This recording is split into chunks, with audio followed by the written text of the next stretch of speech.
Tonight's VFC 51 post-fight recap is brought to you by Alienware, the ultimate gaming experience. VFC 51 live tonight from Buccaneer Arena here in Des Moines, Iowa on UFC Fight Pass. Hot, humid, sweaty, as I think you can see from Joe, Wilk, and myself. Joe, another outstanding victory card. 5 fights, 4 finishes, high level throughout. Every time with the VFC, these guys come here to finish, they come here to impress. We have fighters that want to go to the next level. They have financial incentive to finish fights. We got a square cage. It's really showing out there in these VFC fights on UFC Fight Pass. We open the night at the catchweight of 150 pounds, Mike Missoula versus Anthony Bacom. Anthony Bacom gets caught with a big right hand. He was asleep for longer than the fight lasted.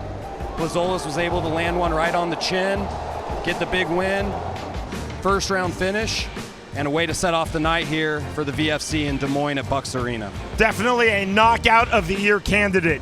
Next up, light heavyweights, Cameron Olson facing Yulia and Angliscus did a great job in the first round of this fight. He controlled the range. He used his length, his jab, was able to damage Olson's face up a little bit. Olson switched game plans, went to the clinch and the ground, was able to dominate the second round, come in the third, really grind Angliscus down, and was able to get a finish in this fight. A come-from-behind win from a tough fighter and a tough gym at a new weight class. Cameron Olson goes up to 205 and impresses with the win over Angliscus. Finishes third round with the head and arm choke. Now 4 pro MMA wins for the former college football player from the University of Iowa, Cameron Olson.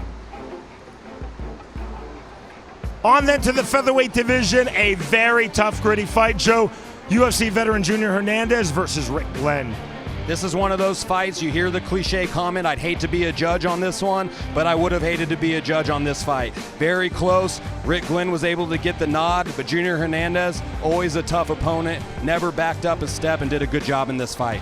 Our co-main event, the first of tonight's 2 title fights. This for Victory's middleweight title, Mike Rhodes versus Rakim Cleveland.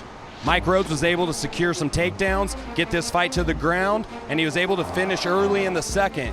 Had a nice transition to a guillotine choke where Kim Cleveland tried to roll out. Biggie Rhodes stopped his progression on the roll and finished with the choke. And our main event of the evening for Victory's bantamweight title, Rob Emerson versus Shawn West. Rob Emerson comes off of a 2-year layoff for his first title fight ever. Looked like he hadn't skipped a beat. Did a very good job on the feet, set up his strikes, was able to pass the guard of West and get a big finish with the rear naked choke in that title fight.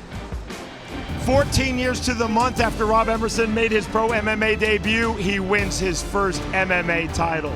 So Joe, we now look ahead to Saturday, July 16th. We will be at Buccaneer Arena in Omaha, Nebraska. You'll see it live right here on UFC Fight Pass. Tune in. I can't wait for that fight. Bright lights and big fights with the Victory Fighting Championship. He's Joe Wilk. I'm Shawn Wheelock. We are hot. We are sweaty. A huge night of fights. Thanks for watching us live on UFC Fight Pass, VFC 51.